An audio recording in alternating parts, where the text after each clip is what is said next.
Step E, analyzing implementation. Even the most innovative alternative may fail if it is not implemented well. So in the previous step, you may project success, but if the implementation falls apart, then nothing good is going to happen. Implementation refers to the practice of doing. In order to understand implementation, you have to consider the time and resources needed to take an innovative alternative and make it happen. Most good ideas don't simply happen. They need people to make them happen. This may be the time needed to train employees in how to do the alternative. It may be the money needed to purchase the new materials needed to do the alternative, or it may be the organizational culture change necessary to accept that the alternative is a good idea. In doing so, you're going to try to reduce the resistance and increase the support needed for the alternative.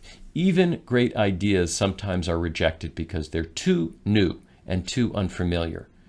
If you think that this is going to be a problem, then you need to address this in some sort of fashion. Some aspects of implementation are easy to measure, such as the cost of new computers or rental space. Others are much more difficult to measure, such as the trust between organizational employees and leaders that are needed to carry out a new alternative. If you have created an extensive criteria in Step A, implementation may already be addressed to some extent. You may have already included that as something that you mentioned earlier.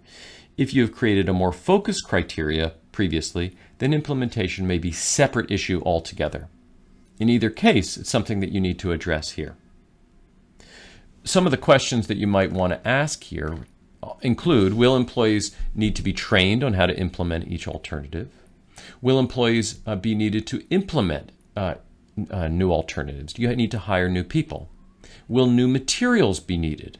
Is the current office space capacity sufficient for the alternative? Does the organization's current culture, beliefs, and attitudes present a barrier to implementing the alternative? And finally, does the organization have the authority to implement the alternative, or is permission needed?